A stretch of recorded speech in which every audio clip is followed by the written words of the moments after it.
Hello everyone, good morning. সবাই কেমন আছো? আশা করছি সবাই খুব ভালো আছো, আর আমিও কিন্তু বেশ ভালো আছি। তো আজকের ব্লগটা হলো মঙ্গলবারের ব্লগ।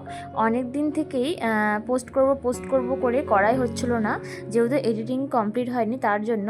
তো আজকে নিয়ে চলে আসলাম। তো পুরো ভিডিওটা দেখো, আশা করছি তোমাদের সবার খুব ভালো লাগবে। তো সকালে ঘুম থেকে উঠে কিন্তু চলে এসেছি স্নান করে ঠাকুর ঘরে। এসে আগে গোপালকে কিন্তু উঠিয়ে দিয়েছি। আর এই যে ফুল দেখো, এখন আছে পুজোটা করব। তো রোজ কিন্তু মাই পুজো দেয়। তোমরা আমার ব্লগে দেখতে পাও। আমার কিন্তু পুজো দেওয়াটা খুব একটা সেরকমভাবে দেখতে পাও না তোমরা, যেহেতু মা পুজো দিয়ে দেয় আর আমি যে রান্না বান্নার কাজ করি। তো আজকে না খুব ইচ্ছে হলো যে আজকে একটু পুজোটা আমি করি। তার জন্য কিন্তু সকালে ঘুম থেকে উঠেই আগে স্নান করে নিয়েছি। স্নান করে নিয়ে চলে আসলাম এখন ঠাকুর ঘরে পুজো দিতে। আর ওইদিকে কিন্তু মা রান্না করছে। তাহলে চলো আমি এখন পুজোটা দিয়ে নিই, আর তোমরা সবাই কিন্তু অবশ্যই শেষ পর্যন্ত সাথে থেকো আর পুরো ভিডিওটা দেখতে থাকো।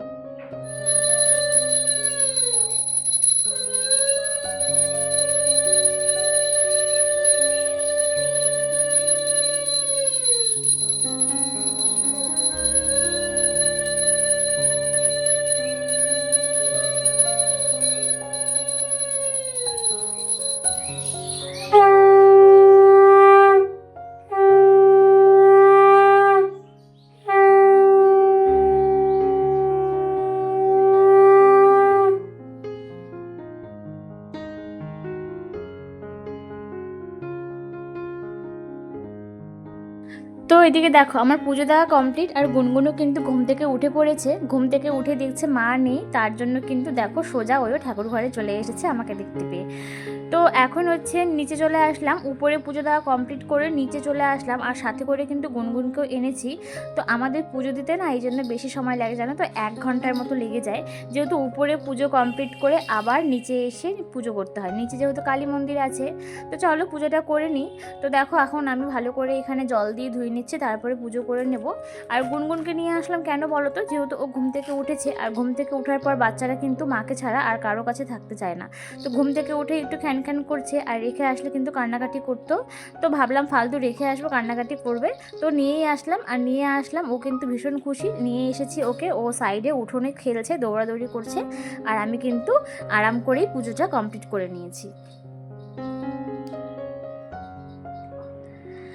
পুজো কমপ্লিট করে চলে আসলাম এখন রুমে। সবে মাত্র পুজো কমপ্লিট করে আসলাম, আর গুনগুন তো উঠেই পড়েছে, ওর পাপা কাজেও বেরিয়ে গেছে। তো বিছানা তো দেখতেই পাচ্ছ, মশারি এখনও খোলা হয়নি, কেবলই মানে পুজো দিয়ে রুমে ঢুকলাম। তো বিছানাটা পরে গোছাবো, যেহেতু গুনগুন ঘুম থেকে উঠে পড়েছে আর আমার পুজো দেওয়া হয়ে গেল। তো আগে যাব রান্নাঘরে গিয়ে গুনগুনের খাবারটা বানাবো, তারপরে সময় বুঝে আমি বিছানাটা গুছিয়ে নেব। মশারিটা শুধু খুলে রেখেছিলাম। তো চলো এখন ওর জন্য খাবারটা বানিয়ে নিই।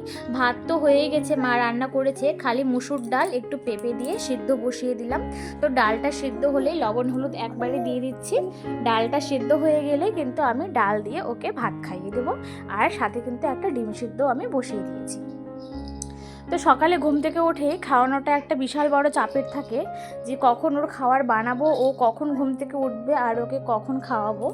তো ওই যে দেখো ওর খাবার রেডি হয়ে গেছে, ডিম সিদ্ধ আর ওই পেঁপে দিয়ে মসুর ডাল সিদ্ধ বসিয়েছিলাম। তো এই যে দেখো এখন ভাত দিয়ে ডিম সিদ্ধ আর ডাল দিয়ে আর 1 চামচ ঘি দিয়ে কিন্তু ওকে আমি এখন সকালে ব্রেকফাস্টটা করিয়ে দেবো। এখন কিন্তু মোটামুটি তোমার হচ্ছে 9টার কাছাকাছি বেজে গেছে, 8:30 থেকে 9টার মধ্যেই হবে। তো তার জন্য ভাবলাম যে ভাতই খাইয়ে দিই। আর কালকে রাতে না না খেয়ে ঘুমিয়ে পড়েছিল, ঘুম পেয়ে গেছিলো, আমি বুঝতে পারিনি যে ও ঘুমিয়ে পড়বে। তো ব্রেস্ট ফিড করাচ্ছিলাম, তো করতে করতে ঘুমিয়ে গেছিলো। তো তার জন্য ভাবলাম তাহলে আজকে সকালে ভাতটাই খাইয়ে দিই। তো এই যে চলো ওকে এখন খাইয়ে নিচ্ছি। তো ওইদিকে মেয়ের খাওয়া কমপ্লিট করে চলে আসলাম এখন রুমে। যেহেতু ওর খাওয়ানোটা বাদে আর তেমন কোনো আমার কাজ ছিল না, যেহেতু মা করেই নিয়েছে রান্নাবান্না সব কিছু। তো তার জন্য কিন্তু খাওয়া শেষ করে এখন চলে আসলাম রুমে। তো ভাবলাম যে অনেকটা বেলা হয়ে গেছে, আর ফেলে না রেখে বিছানাটাকে গুছিয়েই নিই।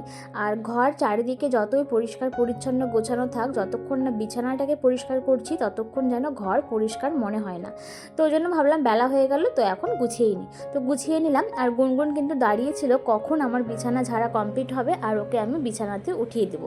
তো বিছানা ঝাড়া কমপ্লিট হয়ে গেছে আর ওকে এখন দেখো বিছানাতে উঠিয়ে দিলাম। তো ও এখন একটু খেলা করবে এখানে।